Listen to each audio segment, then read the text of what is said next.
Bendiciones.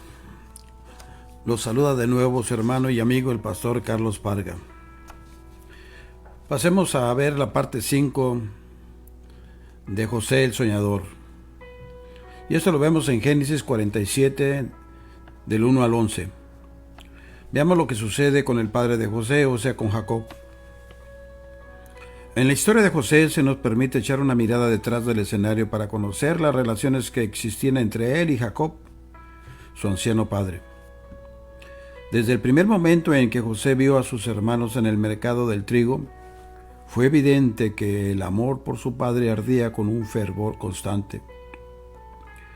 Aquellos hermanos no podían adivinar con cuánto anhelo José quería saber si su anciano padre vivía todavía, ni el estremecimiento de consuelo que atravesó su corazón cuando ellos dijeron: «He aquí el menor está hoy con nuestro padre».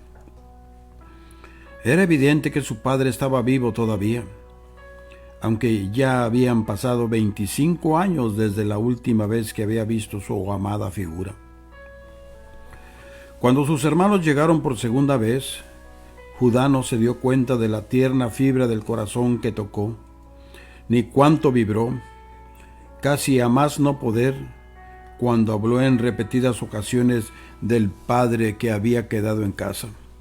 El anciano, que tan tiernamente amaba a este muchacho, que era el único que le hacía recordar a su madre. Habló de ese padre que había estado tan preocupado de que la pasara algo malo y cuyas canas descenderían con dolor a la tumba, a menos que volviera a salvo. Fue esta repetida alusión a su padre lo que tocó los sentimientos de José de tal manera que lo conmovió profundamente. No podía contenerse. La primera cosa que dijo después del asombroso anuncio: «Yo soy José», fue: «¿Vive aún mi padre?». En el tumulto de las palabras que siguieron, llenas de pasión y sentimiento, las expresiones acerca del padre ausente abundaron. «Daos prisa, id a mi padre y decidle: así dice tu hijo José, Dios me ha puesto por señor de todo Egipto. Ven a mí y no te detengas. Haréis, pues, saber a mi padre toda mi gloria en Egipto y todo lo que habéis visto, y daos prisa y traed a mi padre acá». Las semanas y meses de espera deben haber estado llenas de ferviente ansiedad para José. Y cuando al fin supo que su padre había llegado a las fronteras de Egipto en uno de los carros que le había enviado, José preparó su carro y vino a recibir a Israel, su padre. ¡Qué encuentro tan maravilloso! Si el anciano estaba sentado en alguna parte del pesado carro, fatigado por el largo viaje, debe haber cobrado nuevas fuerzas cuando le dijeron: «José viene». De seguro se desmontó y esperó, esforzando los ojos ancianos para distinguir entre la compañía que se acercaba al enjollado gobernante que caería sobre su cuello y lloraría con él. «Muera yo ahora», dijo Jacob, mientras miraba a José de pies a cabeza con mirada alegre, orgullosa y llena de satisfacción.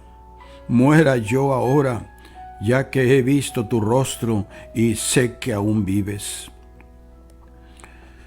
Pero esto no fue todo. José amaba mucho a su padre y no se avergonzaba de él. Cuando el varón tuvo noticia de la llegada del padre y los hermanos de José, pareció muy contento y le ordenó a José que velara por el bienestar de ellos. Entonces José llevó a Jacob, su padre, delante del faraón. No podemos dejar de admirar la noble franqueza con la que José introdujo a su padre y lo presentó a este gran monarca, acostumbrado a los modales de la corte más avanzada del mundo. Había un gran vacío social entre Egipto y Canaán, la corte y la tienda, el monarca y el pastor. Si José hubiera sido menos noble o sencillo de lo que era, tal vez no se hubiera atrevido a juntar esos dos extremos. Todos estos pensamientos fueron olvidados en presencia de aquel hombre extenuado, vacilante y perseguido por el hambre que era su padre. En algunos casos el comportamiento de los hijos adultos hacia sus padres es deshonesto. El éxito económico trae muchos cambios en la posición social del hombre.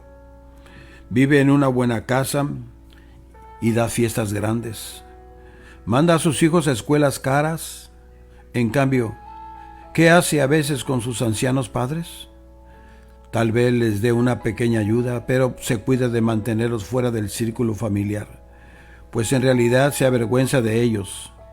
Falsa vergüenza. Prefiero la noble magnanimidad de José, quien se enorgullece de presentar al patriarca incapacitado y agotado a su poderoso amigo y señor joven.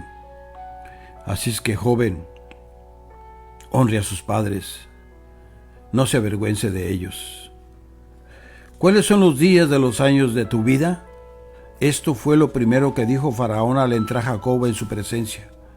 Es una pregunta que con frecuencia se asoma a nuestros labios, pero que es provocada por una norma falsa utilizada para calcular la extensión de la vida de un hombre.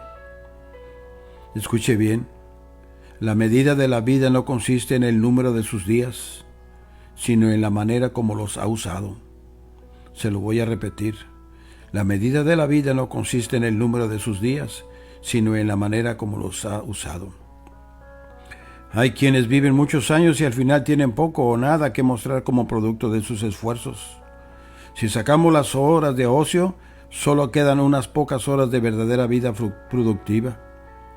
Tal vez van a cumplir 70 años y solo han vivido 6 meses de vida productiva.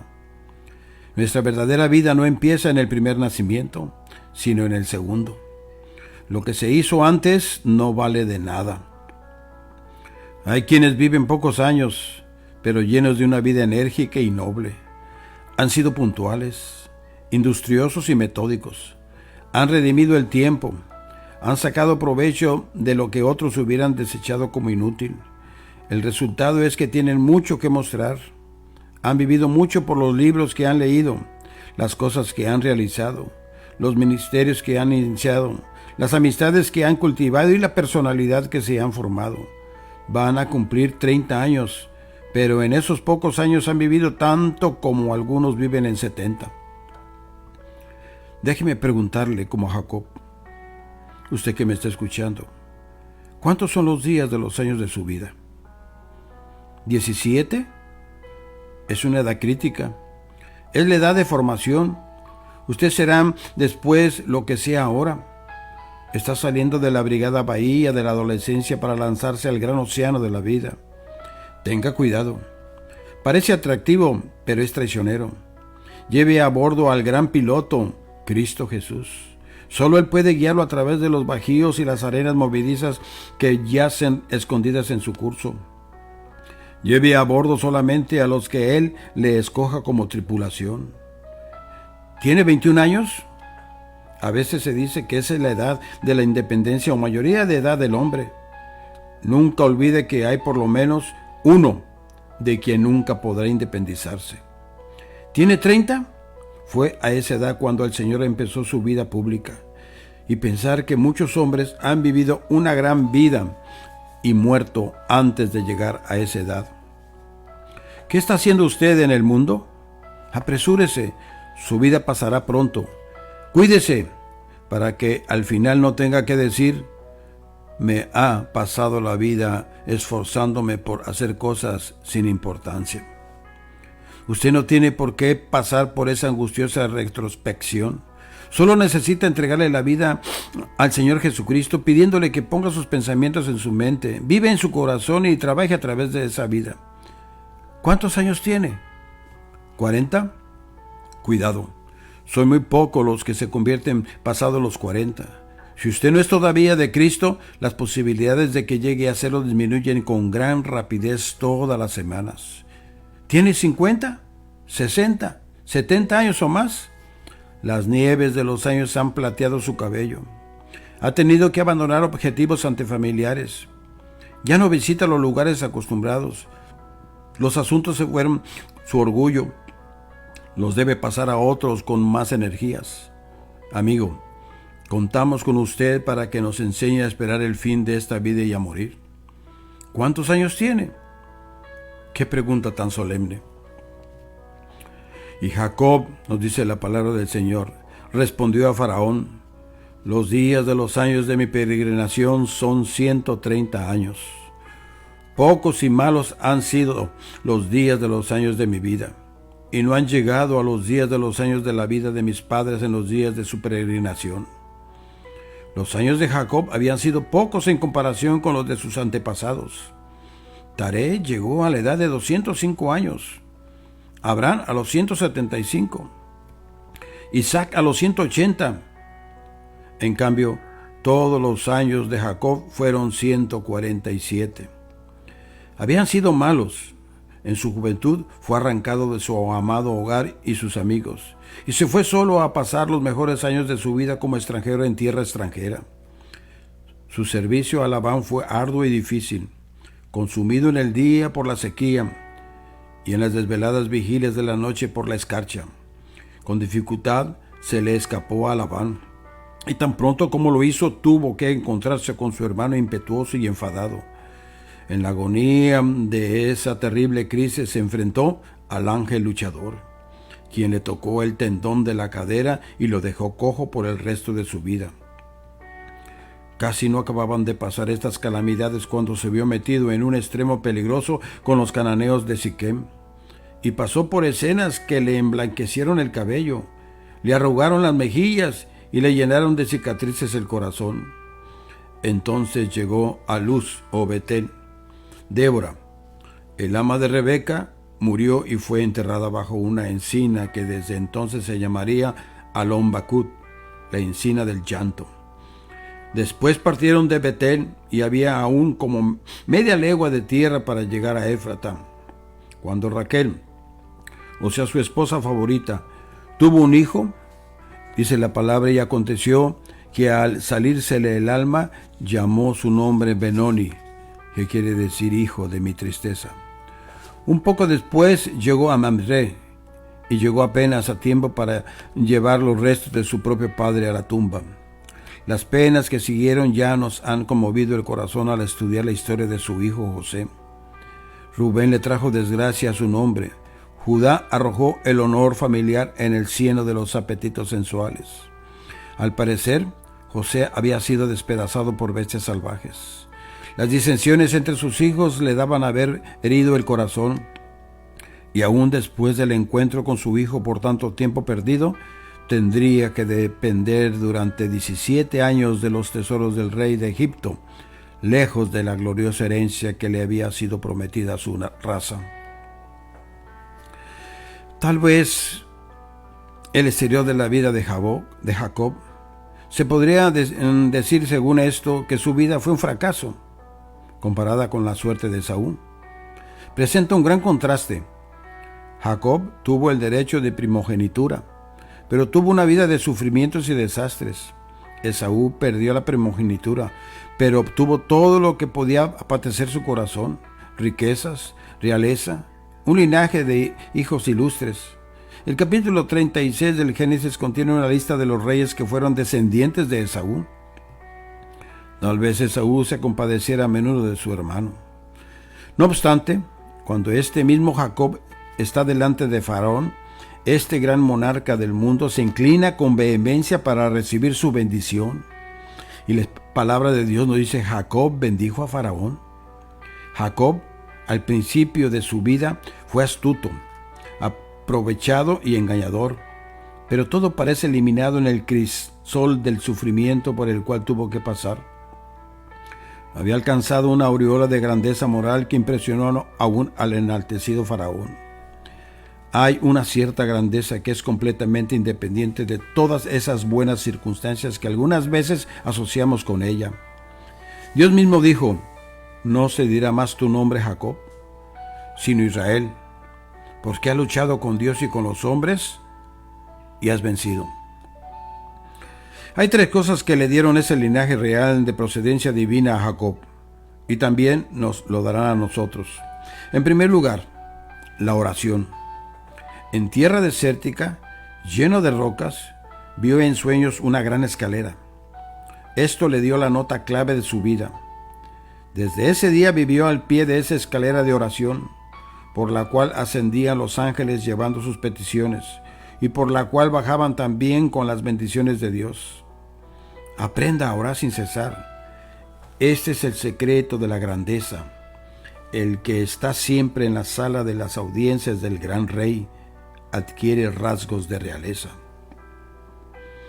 Segundo lugar, su naturaleza estaba plagada de elementos carnales, bajos y egoístas. Sacó ventaja injusta de su hambriento hermano. Engañó a su anciano padre. Aumentó sus propiedades a expensas de su tío. Consiguió sus fines con astucia y engaño. Sin embargo, la tristeza consumió todas esas cosas y le dio una nueva dignidad. Esta es aún la obra transformadora que se realiza en los que reciben una nueva naturaleza en Cristo y aprenden con humildad la lección que el amor de Dios quiere enseñarles. Luchó con él un varón hasta que rayaba el alba. ¿Quién era? Seguramente nadie más que el ángel de Jehová, cuyo rostro no se puede ver, ni su nombre conocer. Era el Señor mismo, tratando de librar a su siervo de la maldad que llevaba aferrada a su vida por tanto tiempo, y que agotaba su vida espiritual. Desde aquella hora, Jacob fue Israel. Amado oyente, Jesús, el inmortal amador de las almas, está luchando con usted, con el deseo de librarlo de una vida trivial y egoísta, y de levantarlo también a una vida de realeza. Ríndase a Él, no sea que se vea obligado a tocar el tendón de su fortaleza. Si lo dejamos hacer su voluntad, en nosotros nos convertirá en verdaderos príncipes y princesas para Dios, y aún sus superiores en las jerarquías humanas se acercarán con gusto a usted en busca de la bendición espiritual que emanará de su persona. Hágalo, no lo deje para mañana. Gracias a Dios por permitirme poner esta porción más de la vida de José el Soñador. Que Dios me lo siga bendiciendo y más adelante veremos la parte 6 en la cual vamos a finalizar. Amén.